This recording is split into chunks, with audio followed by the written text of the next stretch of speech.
성도 여러분 안녕하세요. 이제는 우리 특창 시간이 기다려지는 그런 시간이 된 것 같습니다. 아주 아름다운 찬양으로 하나님께 영광 돌려주셔서 감사합니다. 또 우리 앞서 소개가 됐는지 모르겠는데 우리 양서구 우리 성도님 우리 누군지 아세요? 우리 동두천에서 아주 멀리서 이렇게 오시는데 우리 아마 우리 교회에서 연세가 제일 많지 않으실까 싶은데 80세 되시는데 오늘 녹산교회 다니시는 우리 아내분을 이렇게 같이 모시고 오늘 교회에 오셨어요. 우리 송철현 씨, 우리 두 네 분 저기 계시는데 오늘 이렇게 함께 교회에 오셨습니다. 송철현 씨 가정에서 저희가 지난주부터 같이 그 농인 소그룹으로 이렇게 모이고 있습니다. 우리 양소구님은 우리 송철현 씨 가까운 동네에 사시는 분이고 송철현 씨가 이렇게 모시고 왔는데 오늘 아내분은 청인이세요. 청인이시고 남편은 농인이시고 근데 제가 이렇게 얘기를 들어보니까 지금 한 60년 이렇게 같이 살았는데 아직도 남편이 좋으시대요. 아니 그렇게 60년 살면 원수지가 아니고 막 안 좋은 얘기를 많이 하는데 우리 아내분은 남편이 아직도 그렇게 좋고 젊을 때는 남편 인물이 너무 좋았고 또 지금은 안 하지만 예전에는 양복 직접 만드는 그 일들을 하셨대요. 젊을 때. 그리고 아주 똑똑하고 그래도 자녀분들도 아주 똑똑하다고 얘기해서 저는 어르신들이 그렇게 얘기하는 건 정말 많이 못 들어봤거든요. 막 거의 지겹다는 듯이 얘기하는 분들이 많은데 여기 정말 금술이 너무 좋으시고 연세가 이렇게 많이 드셨는데도 네 분이 이렇게 서로 사랑하시고 이렇게 사는 모습이 너무 아름다워 보였습니다.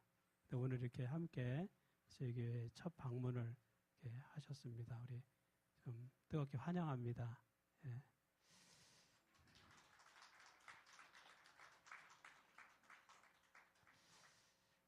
오늘 함께 나눌 말씀은 우리 마태복음 강의 17번째 시간으로 제자도라고 하는 제목으로 함께 말씀의 은혜를 나누겠습니다. 우리가 지난 한 주간 동안 우리 특별 새벽 기도회를 진행했습니다. 특별히 요나서에 있는 말씀을 가지고 함께 은혜를 나눴는데요. 요나가 어떻게 보면 바다에 빠져서 물에 빠져 죽을 수밖에 없는 상황 속에서 하나님의 은혜로 물고기 뱃속에 들어가서 다시 살아나는 기적 같은 일이 벌어졌습니다. 그래서 우리가 새벽에 우리 이성호 집사님, 또 이석 집사님, 또 우리 또 여러 성도님들이 적어주신 그 기도의 제목들을 가지고 함께 기도하면서 정말 요나가 죽을 뻔하다가 살아난 것처럼 우리 이성호 집사님하고 이석 집사님이 어려운 병을 가지고 있지만 위기 가운데서 다시 소생하는 놀라운 축복이 있기를 간절히 기도했습니다. 우리 마지막 날에는 특별히 우리 이석 집사님 가족 수인이까지 새벽 5시 반에 교회 와서 이렇게 함께 기도했습니다. 아무래도 극소수의 분들이 이번에 참여했지만 앞으로는 우리가 1년에 전반기, 하반기 2번 하는데 우리가 매일마다 하는 건 아니지만 전반기, 하반기 이렇게 할 때 좀 더 많은 성도님들이 함께 이 기도에 동참해 주셨으면 감사하겠습니다. 그래서 이 기도에 특별히 주어지는 기도의 시간이 우리 모두에게 소중한 시간, 또 우리 모두에게 기도의 응답을 받는 놀라운 축복이 임하는 그러한 시간이 되기를 간절히 소망합니다. 2005년 7월에 이 터키에서 정말 믿기 힘든 그러한 일이 벌어졌습니다. 정말 이게 사실일까 싶을 정도의 그러한 일이 벌어졌는데요. 이 양을 치던 목자, 그러니까 각자 양을 치던 목자들이 무려 26명이 어느 날 모여서 함께 아침 식사를 하게 되었습니다. 각 목자들은 자신들이 치는 양의 무리들이 꽤 수십 마리, 수백 마리의 양들을 치고 있었으니까 이 목자 26명이 모여서 아침 식사를 하는 동안은 그 순간, 짧은 그 순간에 이 양들을 다 이제 돌보지 못했죠. 식사 중이었으니까. 그런데 그 많은 양 무리들 가운데 한 양이 갑자기 그 대열을 이탈해서 다른 길로 이렇게 어디론가 이렇게 양 한 마리가 이렇게 가기 시작했어요. 그랬더니 그 양이 가는 모습을 보고 또 옆에 있던 어떤 양이 또 그 모습을 보고 대열을 이탈해서 그 양을 또 따라가기 시작했어요. 두 마리의 양이 어딘가를 이렇게 가니까 또 다른 양들이 같이 그 양들을 뒤따라서 가기 시작한 거예요. 그 순간은 목자들이 양을 신경 쓰지 못하고 같이 모여서 여러 이야기를 하면서 아침 식사를 하는 그 시간이었습니다. 뭐 별일 없기를 바라고 그냥 늘 하듯이 그냥 있었는데 우연히 한 마리의 양이 대열을 이탈해서 전혀 뜻하지 않은 길로 간 거예요. 그것을 보고 또 다른 양이 못 모르고 따라간 거죠. 두 양, 세 양이 가니까 또 너도 나도 이 양들이 갑자기 그 양들을 따라서 쭉 가는 거예요. 여러분, 수많은 양들이 생각지 않은 길을 따라서 가기 시작했어요. 그 다음에 어떤 일이 벌어졌을까요?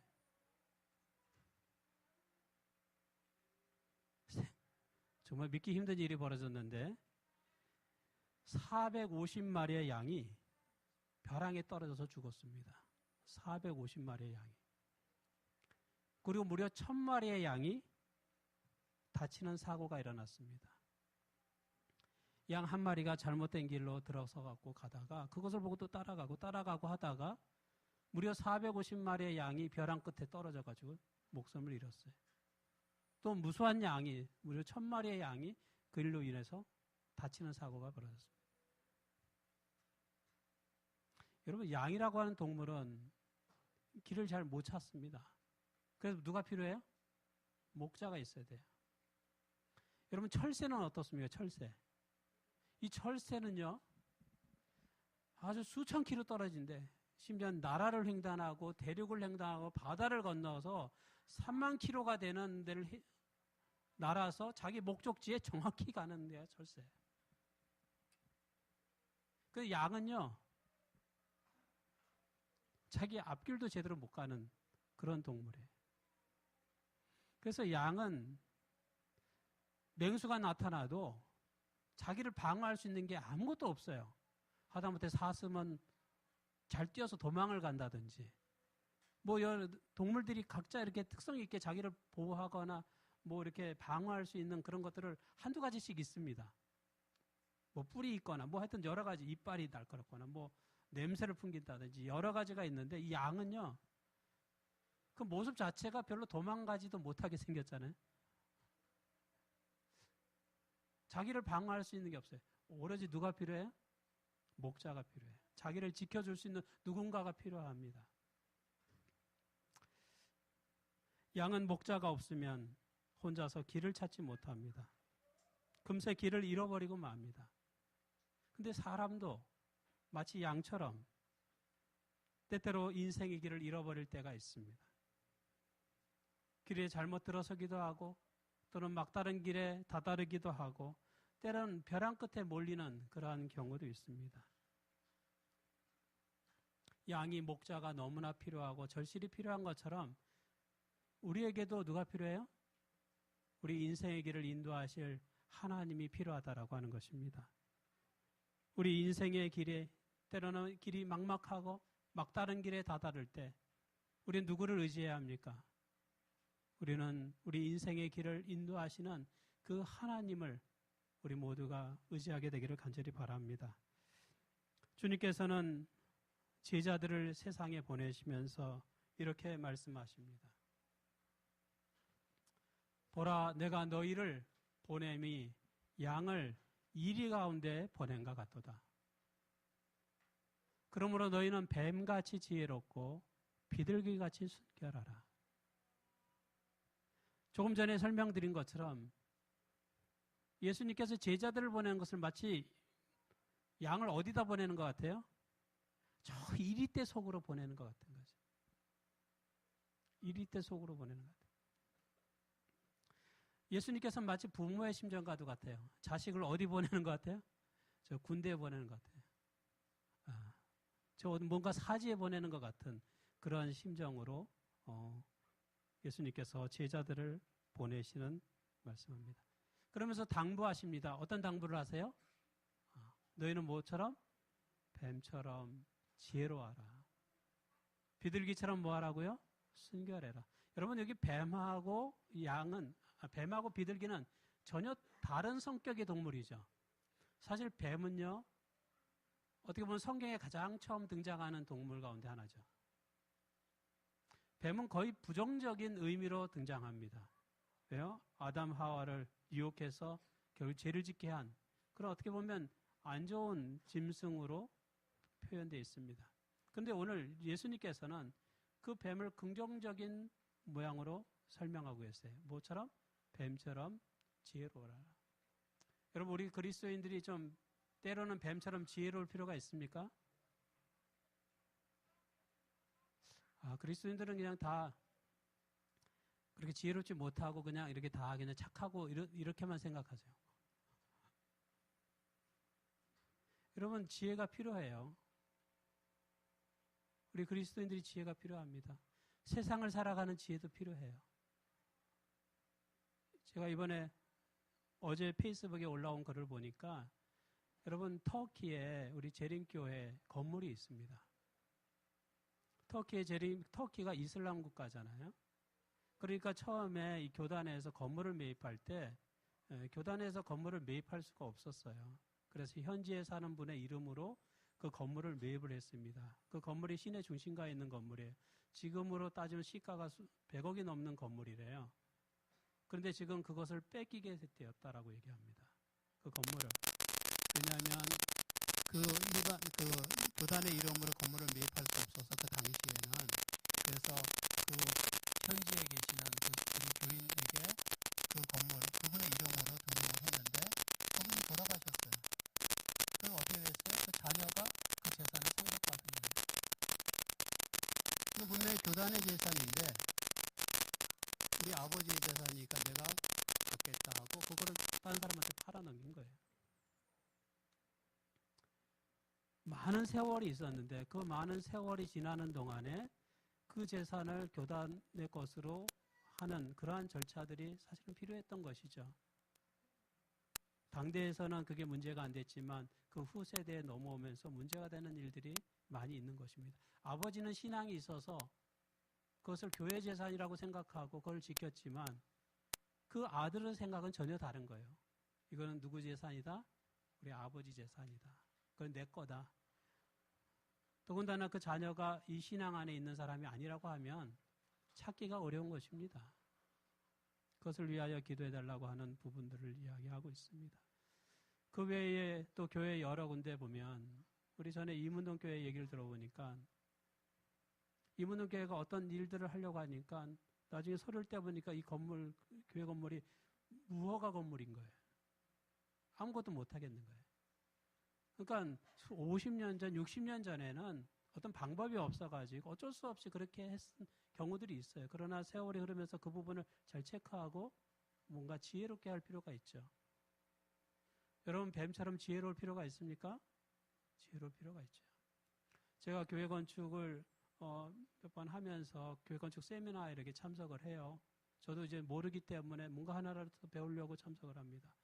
제가 참석해서 이 이야기를 쭉 들어보면 그래요. 건축하시는 분이 물론 다 그런 건 아니지만은 교회 건축한다 그러면은 어떤 분들은 봉잡았다고 생각을 하는 거예요. 잘 모르니까 이용을 하는 거예요. 어떤 분이 이렇게 얘기합니다. 목사님, 제가 그 교회 건축 헌금에 딱 맞춰서 건물 지어주겠습니다. 이렇게 얘기해요. 목사님은 돈이 없는 상태에서 교회를 지으려니까 뭐 이렇게 도와준다니까 너무 감사하죠. 본인이 봉사하겠다고 하니까. 그래서 돈을 이렇게 줬어요. 그리고 바닥 공사를 딱 합니다. 근데 하루 이틀, 한 달, 두 달이 돼도 더 이상 진척이 안 돼요. 아니, 여기 다 지어주기로 하지 않았냐라고 얘기하니까 그분이 얼굴 안색을 싹 바꾸면서 목사님 돈을 주셔야지 짓지요. 이렇게 얘기를 한다는 거예요. 사람의 마음은 굉장히 간사한 부분이 있습니다. 처음엔 그 믿음이라고 생각하지만 세상의 일은 그렇지가 않은 거예요. 지혜로울 필요가 있습니까? 지혜로울 필요가 있죠. 교회 건축 때문에 어려움 당하는 교회들이 너무나 많이 있어요. 철원교회가 교회 건축이 될 때 업자가 3번이나 바뀌었습니다. 좋은 장로님, 신실한 분이라고 와서 했는데 교회 건축하라고 준 돈을 갖다가 자기 사업 망한 거 거기다가 메꾸는 데 쓰는 분들이 있는 거예요. 어떻게 압니까? 사람 속마음을 어떻게 알아요? 마치 예수님은 제자들을 보내는데 이 양을, 순진무구한 양을, 자기 방어 능력이 전혀 없는 양을 어디 가운데? 저 이리태 속에 보내는 것 같은 거예요. 그래서 예수님께서는 뱀처럼 지혜로워라. 그렇지만 또 뭐처럼 순결하라고요? 그렇다고 너무 약삭빠르게 그렇게 살진 말라. 지혜롭지만 또 뭐 하라고요? 비둘기처럼 순결해라. 이 자신의 신앙의 순수함을 지켜라라고 하는 거죠. 우리의 신앙의 순수함을 그래도 지켜야 된다라고 하는 것을 말씀하고 있는 것입니다. 예수님께서는 제자들이 세상에 나가서 예수를 증거하고 복음을 증거할 때 많은 어려움들을 당할 것을 이야기합니다. 때로는 공회에 끌려가기도 하고 회당에서 채찍에 맞기도 하고 왕과 권세자들 앞에 서게 될 것을 이야기합니다. 고난을 당할 것을 이야기합니다. 여러분, 제자가 된다고 하는 것은 그리스도의 삶을 카피하는 거예요. 제자는 스승의 삶을 카피하는 것입니다. 그 모습을 배우는 거예요. 우리가 그리스도의 제자가 된다고 하면 그리스도의 삶을 본받고 삶의 발자취를 따라가는 것이죠.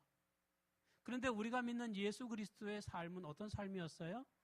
편안하고 안락한 삶은 아니었던 것을 우리가 잘 알죠.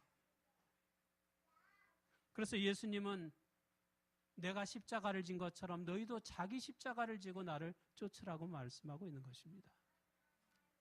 여러분, 사도 바울은 자신이 당한 고난에 대하여 어떻게 기록하고 있어요? 처음부터 끝까지가 다 사도 바울이 당한 실제 리얼로 경험한 고난입니다. 여기 이렇게 기록하고 있죠. 사람들이 얘기합니다. 자신들이 나는 예수님 잘 믿는 사람이야. 나는 뭐 이렇게 잘하고 있어 라고 얘기하는데 사도 바울이 보기에는 너무 우스운 거예요. 야, 그 정도 가지고 나를 봐라. 그들이 그리스도의 일꾼이냐 정신없는 말을 하거니와 나는 더욱 그러하도다. 나도 그리스도를 따르는데 너희만 못지 않다.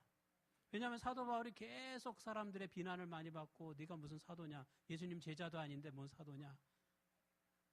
그리고 자꾸 다른 교훈을 가르치면서 사도 바울을 공략할 때 사도 바울이 얘기하는 것이요. 고린도후서에서 내가 수고를 넘치도록 하고 내가 수고를 그냥 평균 수준으로 한 게 아니라 수고를 넘치도록 하고 옥에 갇히기도 하고 더 많이 옥에 갇히기도 더 많이 하고 매도 수없이 맞고 여러 번 죽을 뻔하였으니 유대인들에게 40에 하나 감한 매를 5번 맞았으며 3번 태장으로 맞고 1번 돌로 맞고 3번 파선하고 일주야를 깊은 바다에서 지냈으며 여러 번 여행하면서 강의 위험과 강도의 위험과 동족의 위험과 이방인의 위험과 신의 위험과 광야의 위험과 바다의 위험과 거짓 형제 중에 위험을 당하고 또 수고하며 애쓰고 여러 번 자지 못하고 졸이며 목마르고 여러 번 굶고 춥고 헐벗어노라. 여러분, 이러면 사람이 살 수 있습니까?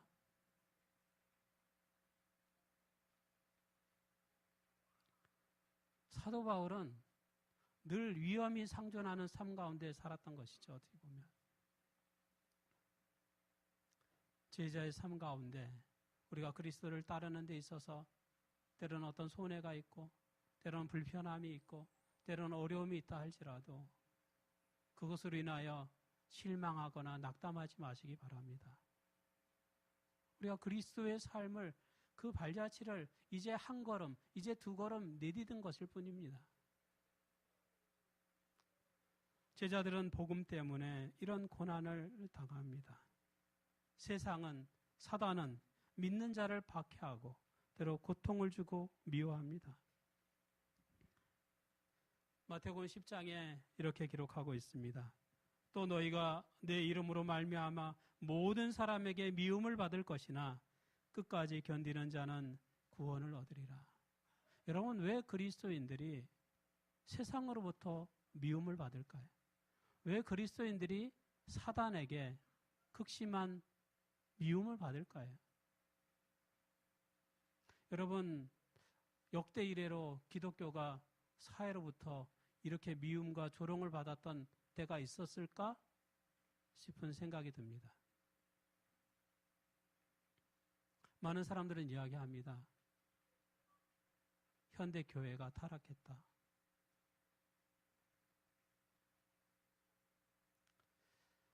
사실 우리 교단에서는 상상하지 못하는 일들이 한국의 장로교, 성결교, 감리교, 심지어는 천주교, 그 외에 말할 것도 없이 무수한 사이비 이단 종교들이 있죠. 신천지, 안산홍 증인회. 여러분 얘기를 들어보면 이게 정상적인 종교인가 싶을 생각이 들어요. 가정의 파괴를 조장하고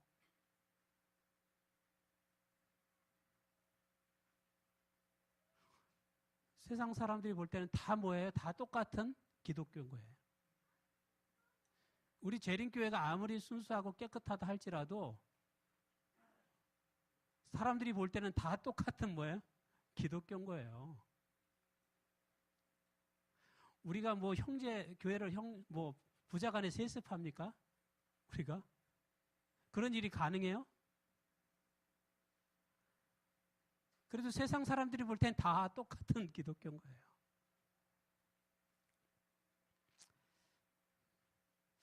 여러분, 그거는 세상의 시각이라 할지라도 지금 시대가 아니어도 순수하게 믿음을 지키고 사랑을 나눴던 초대교회 때도 교회는 뭐였어요? 세상으로부터 미움을 받았습니다. 증오의 대상이 됐어요. 사단은 교회를 향하여 끊임없이 핍박합니다. 예수를 믿는다고 하는 이유만으로 박해하고 때로는 죽이기까지 하죠. 그러한 세상에 우리가 살고 있는 것입니다. 어찌 보면 기독교가 세상으로부터 미움받는 것은 당연한 것 같아요. 근데 참 안타까운 것은 지금의 세상 풍조의 모습들을 보면서 우리 기독교인들도 조금씩 설득돼 가고 있다라고 하는 거죠.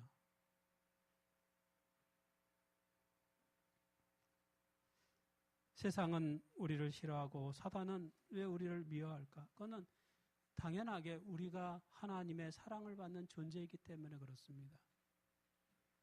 사단은 하나님의 사랑을 받는 우리를 끊임없이 타락시키려고 하고 끊임없이 분쟁시키려고 하고 끊임없이 이 교단 안의 모순점들을 부각시키고 이것이 마치 잘못된 단체인 것처럼 그렇게 인식시키려고 하는 것입니다. 우리는 주님의 제자로서 비록 힘들고 어려울지라도 이 복음을 들고 뭐 해야 돼요? 세상에 나가야 하는 것입니다. 힘들어도 사람들이 부정한다 할지라도 우리는 이 복음을 들고 세상에 나가야 해요. 주님께서는 오늘 본문을 통해서 12제자를 부르시고 그들에게 제자도를 가르치시는 것입니다. 그리스도의 삶, 제자로서의 삶, 제자의 길이 어떤 것인지를 말씀하고 계시는 것입니다. 신약 성경 전체에서 제자라고 하는 단어는 총 269번 기록되어 있습니다. 269회에 등장합니다. 반면에 그리스도인이라고 하는 단어는 3번, 신자라고 하는 단어는 2번 기록되어 있어요. 그러니까 신약 성경의 대부분은 그리스도인들을 또는 신자를 뭐로 표현하고 있어요? 제자로 표현하고 있습니다. 사실 신자나 그리스도인이나 제자나 다 같은 의미고 같은 뜻이에요. 그런데 그것이 같은 뜻이 되지 않는 이유는 뭐예요? 신자라고 하지만 제자로서의 삶을 살지 않기 때문에, 신자라고 하지만 스승과는 전혀 다른 인생을 살기 때문에 그 단어들이 자꾸 구별된 것처럼 보여지는 것입니다. 그리스도인이 되었다라고 해서 또는 신자가 되었다고 해서 다 제자가 되는 것은 아닙니다. 성경이 말하는 제자는 뭐예요?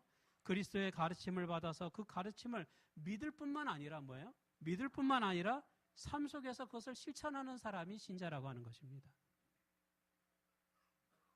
믿는 사람을 신자라고 한다고 하면 제자는 믿을 뿐만 아니라 그것을 삶 속에서 실천하는 사람. 그래서 교회는 신자를 만드는 데 주력하는 것이 아니라 교회는 제자를 만드는 데 주력해야 된다라고 말씀하고 있는 것입니다. 제자가 스승의 생활 방식을 그대로 카피하는 것처럼 우리가 그리스도의 삶을 카피하는 저와 여러분이 되기를 간절히 바랍니다. 그리스도인들이 비록 고난이 있고 어려움이 있다 할지라도 그 어려움, 그 힘듦을 두려워하지 않을 이유가 있다는 거예요. 주님께서는 말씀하십니다. 참새 2마리가 한 아사리온에 팔리지 않느냐. 그러나 너희 아버지께서 허락하지 아니하시면 그 하나도 땅에 떨어지지 아니하리라. 여러분, 참새는 성경에 등장하는 동물 중에 가장 저렴한 동물입니다. 양, 소, 이건 좀 비용이 좀 들어요. 그렇죠? 희생제물을 드린다든지 또 번제물을 드린다든지 속제물을 드린다든지 할 때 가난한 사람은 그것을 살 여력이 안 돼요. 그래서 그 가난한 사람들을 위하여 그래도 그들도 제물을 드릴 수 있도록 그들도 희생제물을 드릴 수 있도록 한 것이 이 참새예요. 새. 어떤 사람은 참새 살 돈도 안 돼요. 그러면 뭐라도 해요? 참새를 잡아서라도 이걸 바칠 수 있도록 그래 하는 것입니다. 여러분, 참새 한 마리의 가치가 얼마나 될까? 지금은 여러분 참새 살려면 얼마나 들까요? 사보지 않아가지고 모르겠는데 여기 성경에 기록된 표현은 그렇죠? 참새 2마리가 한 아사리온에 팔린다. 그러니까 참새 2마리 값이 한 아사리온 값이라는 거예요. 그러면 아사리온이 뭐냐 이거예요. 아사리온은 당시에 데나리온의 16분의 1의 가치가 있었다라고 얘기합니다. 그러면 데나리온은 뭐냐? 데나리온은 노동자의 하루 품삯이라고 얘기합니다. 그러면 노동자의 하루 품삯을 여유있게 잡아서 한 10만 원이다라고 얘기하면 10만 원이라고 얘기하면 참새 2마리 값은 대략 6천 원 정도가 돼요. 한 마리 값은 얼마가 돼요? 3천 원 정도가 되는 거죠. 꼭 정확한 건 아니지만 대략적으로 그렇다는 거죠. 그러면 참새 한 마리 값 3,000원짜리 한 마리 참새의 운명도 누구 손에 의해 달려 있다는 거예요? 하나님 손에 달려 있다는 거예요. 3,000원짜리 인생도 하나님께서 돌보시는 인생이라는 거예요. 보잘것없는 아주 작고 연약한 참새 한 마리까지도 하나님께서는 뭐 하셔요? 귀하게 보신다는 거예요. 하나님 허락 없이 떨어지지 않게 하셨다는 거예요. 3,000원짜리 인생도 하나님께서 그렇게 소중하게 보시는데 저와 여러분은 얼마짜리 인생입니까? 적어도 3,000원은 넘죠? 3,000원짜리 인생, 3,000원짜리 한 마리 참새도 하나님이 그렇게 귀하게 여기시는데 저와 여러분은 어떨까요? 성경은 이렇게 얘기하죠. 너희는 많은 참새보다 더 귀하지 않느냐. 하나님께서 제자들을 마치 이리떼와 같은 곳에 보내지만 보내고 잊어버리는 게 아니에요. 그 보낸 다음에 그 양이 제대로 길을 갈까? 이리에 잡아먹히지는 않을까? 상처를 당하지는 않을까? 선한 목자가 그 양을 돌보듯이 그렇게 하나님께서는 우리를 돌보고 지키신다라고 얘기합니다. 여기 그 다음에 주님께서 하신 말씀은 이런 말씀이에요. 너희에게는 머리털까지 다 세신 바 되었나니 두려워하지 말라. 너희는 많은 참새보다 귀하니라. 하나님께서는 우리의 머리털까지 다 세신다 말씀하셨습니다. 여러분, 지금까지 살면서 자신의 머리털이 몇 개인지 세보신 분 혹시 계십니까? 머리숱이 많다, 머리숱이 적다, 뭐 이렇게까지는 우리가 대충 얘기를 하지만 그 한 올 한 올이 몇 개인지 아무도 몰라요. 왜? 아침 머리 감을 때마다 많이 빠지더라고요.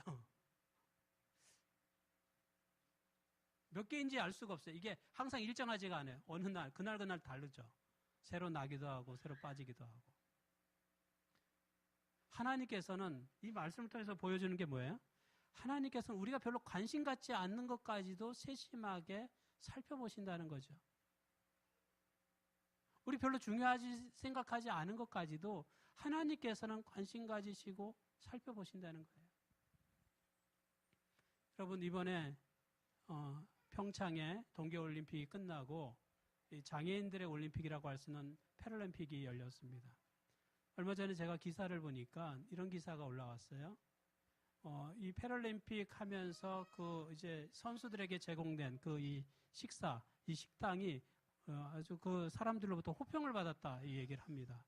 물론 지난번에도 여러 음식들이 제공이 되고 다양한 음식들, 또 이슬람 믿는 사람들을 위해서 할랄 음식이 구분돼서 나오고, 또 이제 밤늦게 경기가 끝나거나 뭐 하는 사람들을 위해서 24시간 음식이 제공됐는데, 이게 그대로 아마 또 이제 패럴림픽에 사용되는데 그거 그대로 쓰지 않았다는 거죠. 방식을 바꿨다는 거예요. 장애인들을 위하여 휠체어가 또 이동해야 되기 때문에 여기서 식탁을 많이 뺐다는 거예요. 그래서 공간을 넓히고 이동할 수 있는 그 공간 사이를 넓혔다는 거죠. 그리고 식탁 높이를, 여기도 보면 식탁 높이가 꽤 낮아요. 그래서 휠체어를 탄 사람도 편하게 식사할 수 있도록 식탁의 높이를 낮췄다는 것이죠. 이게 하다못해 음료수를 배열한 것도 보세요. 이게 이번에 제공된 사진에 나왔는데, 음료수를 보면 이 높이에서 자기가 원하는 걸 쭉 선택할 수가 있죠. 이 높이에서도 자기가 원하는 걸 쭉 선택할 수가 있어요. 보통은 이렇게 배열하진 않습니다. 장애인들을 위하여 이렇게 배려한 거예요. 자기가 집을 수 있는 높이가 다 다를 수 있잖아요. 지체장애인이니까. 그래서 밑에서도 자기가 원하는 것들을 선택할 수 있도록 다 층층이 거의 같은 색으로 쭉 배열되어 있죠. 그래서 일반적인 배열이 아닌 좀 다른 배열. 그리고 휠체어를 손으로 이렇게 밀고 다니다 보면 손이 어떻게 돼요? 손이 좀 지저분해질 수 있잖아요. 그리고 식사를 해야 되잖아요. 그래서 이 테이블마다 다 물티슈를 다 준비했다는 거예요. 그러니까 굉장히 작은 부분부터 세심하게 배려한 것을 볼 수 있죠. 그런 모습들이 사람에게 감동을 준다는 거예요. 작은 차이지만, 그렇게 뭐 돈이 많이 들어가는 것도 아닐 수 있지만, 그런 것들을 통해 서로의 불편함이라든지 어려움들을 이해하고 돌본다는 거죠. 여러분, 하나님께서는 우리의 삶을 통하여, 당신의 제자들의 그러한 사역을 통하여 아주 작은 부분, 심지어 우리가 생각하지 못하는 그런 미세한 부분까지도 하나님께서는 생각하시고 배려하시고 돌보신다라고 하는 것을 우리에게 가르쳐주고 있습니다. 마태복음 10장 32절 33절에는 이렇게 말씀하고 있습니다. 누구든지 사람 앞에서 나를 시인하면 나도 하늘에 계신 내 아버지 앞에서 그를 시인할 것이요. 누구든지 사람 앞에서 나를 부인하면 나도 하늘에 계신 내 아버지 앞에서 그를 부인하리라. 여러분, 제자는 사람 앞에서 예수를 시인하는 사람입니다. 증거하는 사람입니다. 여러분이 재림신자인 것을 시인하게 되기를 바랍니다. 여러분이 그리스도인이라고 하는 것을 인정하게 되기를 바랍니다. 우리가 세상에서 예수를 시인하는 것은 당연한 것이고 또 어려움이 있더라도 그것은 해야 될 일입니다. 그런데 그에 대한 상급은 너무나 크다고 하는 거예요. 우리가 세상에서 예수를 시인하면 하나님께서 어디서요? 예수님께서 하늘에서 시인하겠다는 거예요. 반대로 우리가 세상에서 예수를 부인하는 것은 하늘에서 받을 큰 상급을 잃어버리는 것이 될 것이라고 하는 것입니다. 여러분, 우리가 성경에서 이 시인하고 부인하는 이야기가 나왔는데 우리가 성경에서 예수를 부인했던 한 제자 이야기를 우리가 알고 있습니까? 그 누구였어요? 성경에 유일하게, 물론 뭐 비슷하게 얘기를 드리면 특별히 이 제자는 아주 구체적으로 예수를 부인한 내용이 성경에 기록되어 있습니다. 예수님의 제자 가운데 누구였습니까? 베드로예요. 베드로는 누구예요? 예수님 제자 가운데 수제자인데 그 수제자가 누구를 부인했어요? 예수를 부인했어요. 누구 앞에서? 뭐 큰 권세자 앞에서 부인한 것도 아니에요. 여종의 질문 앞에서 그는 예수를 부인합니다. 또 다른 사람이 물으니까 또 예수는 뭐예요? 이제는 부인하는 정도가 아니라 저주를 퍼붓었어요. 이게 제자 맞습니까? 근데 베드로가 왜 부인했을까? 왜 부인했을까요? 그렇게 예수님을 따라다니고 예수님 없이는 못 살 것 같은 그 제자가 왜 예수를 부인했을까요? 무엇 때문에?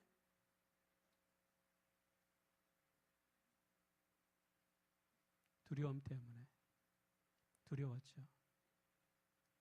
순간 두려움이 생긴 거예요. 여러분, 우리가 이 세상에 살면서 때로는 두려울 수 있습니다. 우리도 두려울 수 있어요. 그래서 시인해야 될 때 부인할 수 있습니다. 그래서 성경은 이렇게 말씀합니다. 그런즉 그들을 두려워하지 말라. 감추인 것이 드러나지 않을 것이 없고 숨은 것이 알려지지 않을 것이 없느니라. 여러분, 진실은 반드시 드러나게 되어 있습니다. 아니, 진실은 반드시 승리하게 되어 있습니다. 여러분이 믿는 이 신앙, 이 믿음이 진실이라고 생각하십니까? 정말 맞다고 생각하세요? 그러면 승리할 것입니다. 두려워하지 말라는 거예요. 반드시 승리할 것이기 때문에 두려워하지 말라는 것이죠. 여러분, 우리 축구 경기에서 요즘에 보니까 손흥민 선수가 아주 유럽에서 굉장히 활약을 잘하고 있어요. 우리가 축구 선수 하면 메시라고 하는 축구 선수 생각하는데 키가 작은데도 너무나 신기하게 골을 잘 넣어요. 근데 우리 손흥민 선수가 한국 선수로는 정말 이 골을 넣는 거 보면 볼이 이렇게 가다가 휘어져 들어가요. 그 골키퍼가 볼이 나갈 거라고 생각했는데 그 볼이 휘어져 들어오고 전혀 생각지 않을 때 공이 날라 들어와요. 근데 여러분, 이 축구를 잘하는 그런 이 프로 선수들이 이 동네 축구 하는 사람들하고 시합을 하면 그 동네 축구하는 사람들에 대해서 두려움을 느낄까요? 전혀 두려움 안 해요. 너무 우습죠. 왜? 뭘 할 걸 아니까? 우리가 이길 걸 아니까. 여러분, 두려워하지 말라는 거예요. 누가 이길 걸 아니까? 우리가 이길 걸 아니까. 우린 이길 거라는 거죠. 반드시 승리할 거라는 거죠. 그러니까 두려울 필요가 없는 거예요. 우리는 하나님께서 함께 하시고 이 믿음의 싸움에서 우리는 이길 것입니다. 그래서 두려워하지 말라는 것입니다. 우리가 시인하면 하나님께서 하늘에서 시인할 거예요. 우리가 세상에서 시인하는 거 그거 어려운 거 아니지만 하나님께서는 그 시인함을 인하여 우리에게 놀라운 상급을 선물로 주시겠다 말씀하는 것입니다. 미국의 한 호텔에서 있었던 일입니다. 비바람이 치던 어느 날 이 한 호텔에, 아주 허름한 호텔인데 이 호텔에 중년의 부부가 들어왔어요. 밖에는 막 비바람이 몰아치는 아주 늦은 저녁이었습니다. 근데 때마침 그 도시에 큰 행사가 있었어요. 그래서 사람들이 많이 몰리다 보니까 웬만한 객실은 다 10,000원이고 빈 자리가 없었어요. 근데 이 중년의 부부가 들어와서 빈 방을 찾는데 방이 없는 거예요. 다 사람들이 이미 차 있기 때문에. 근데 이 호텔에서 일하는 이 청년이 이 손님을 그냥 나가라고 하기에는 좀 밖에는 막 비바람이 치는 늦은 시간이기 때문에 그냥 나가라고 하기가 조금 미안한 생각이 들었어요. 어떻게 좀 해결했으면 좋겠는데 방법이 없는 거예요. 이미 객실은 다 꽉 차 있기 때문에 뭐 어떻게 할 수가 없잖아요. 그런데 나가라고 하기에는 밖에는 막 비바람이 치고 이 시간이 늦고 이 사람들이 나가도 집 방을 못 구할 게 뻔하기 때문에 참 고민하다가 그러면 제 방이라고 또 좀 사용하시라고 하면서 자기 방을 내어준 거예요. 손님한테. 어떻게 보면 작은 친절을 베푼 거죠. 그 마음씨 좋은 청년이었던 것 같아요.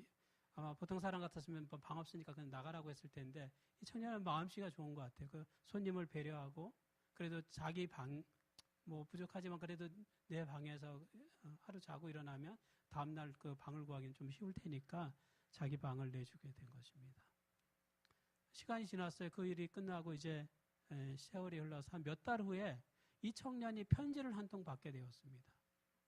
편지를 한 통 받게 되었는데 그 편지는 바로 이 방을 빌려줘 사용했던 중년의 부부에게서 온 편지였어요. 그 편지를 읽어보니까 그때 참 어려운 중에 있었는데 아내랑 이렇게 막 방을 못 구했고 힘들었었는데 그래도 당신이 자기의 방을 이렇게 빌려줘서 우리가 참 편하게 잘 쉬었다. 너무 감사하다. 그런 내용이었어요.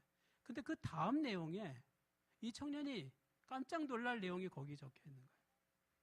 그 다음 내용에 보니까 그 중년의 부부, 그 사람이 큰 사업가인데 자기가 어느 도시에 큰 호텔을 지었다는 거예요. 자기가 큰 호텔을 지었는데 내가 당신을 이 호텔의 지배인으로 스카우트하겠다.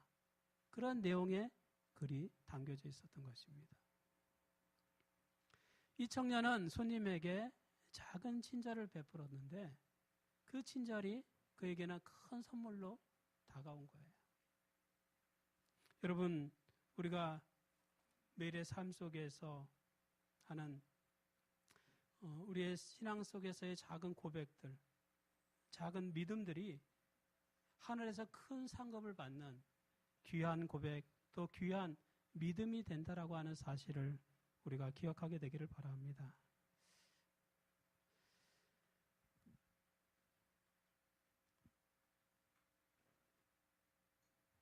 여기 아프리카 선교사로 살았던 데이비드 리빙스턴이라는 사람이 있습니다.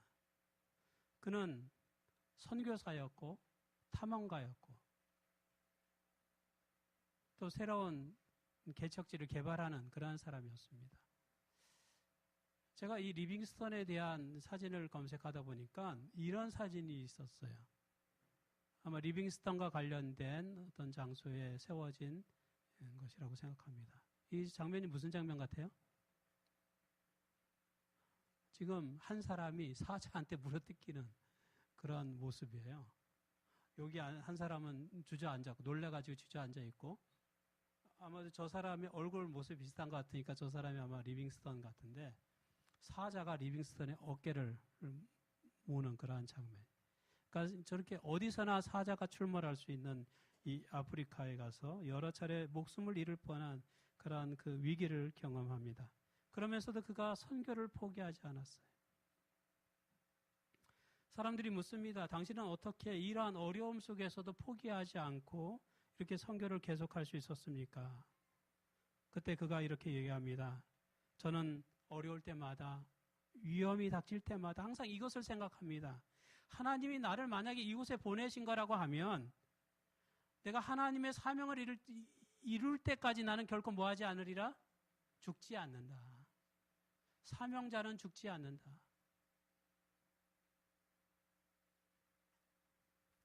요 밑에 있는 사람은 윌리엄 캐리라고 하는 인도의 선교사입니다. 그는 32세에 영국을 떠나서 인도로 들어갔어요. 그리고 인도에서 40년 동안 많은 위험과 어려움 속에서도 희생하며 복음을 전했습니다. 근데 그에게 꿈이 있었는데 평생의 꿈이 뭐냐면 성경을 인도어로 번역하는 거예요. 근데 성경을 인도어로 번역하려니까 인도의 말이 우리나라처럼 말이 하나 있는 게 아니에요. 그 지역마다 방언들이 너무나 많아요. 그래서 이 캐리가 인도어로 성경을 번역했는데 그 말로 26가지 말로 번역을 했어요. 지금도 선교사들이 이 캐리가 번역했던 그 성경에 도움을 받습니다. 사람들이 묻습니다.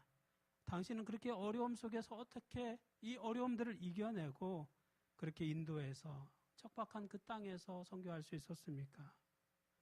그는 이렇게 대답하죠. 하나님의 뜻입니다. 하나님의 뜻, 그 이상도 그 이하도 아닙니다. 그는 내가 이곳에서 이 험한 땅에서 이 복음을 전하는 것이 하나님의 뜻이라고 이해했습니다. 그래서 그는 충성할 수가 있었던 것이죠. 예수님께서는 겟세마네에서 간절히 기도하신 다음에 십자가를 받아들이기로 결심합니다. 그리고 예수님은 당당히 십자가를 향하여 걸어 나가셨습니다. 여러분, 하나님의 뜻을 분명히 알면 우리에게 당하는 여러 가지 고통들을 우리는 참아낼 수 있고 마침내 승리할 수 있습니다. 제자들에게 이르러오는 많은 어려움들이 있을 수 있습니다. 그러나 우리는 성경을 통하여 주님은 말씀하십니다. 두려워하지 말라. 우리는 이긴 자다. 이긴 자는 두려워하지 않습니다. 하나님의 뜻을 깨닫고 그 뜻에 순종하며 살게 되기를 바랍니다. 제자는 스승의 삶을 카피하는 사람입니다. 예수님의 재림을 우리가 고대하게 되기를 바랍니다. 우리가 세상에서 예수님을 증거하는 제자로서의 삶을 우리가 다 살게 되기를 간절히 바라면서 오늘 말씀 마치겠습니다.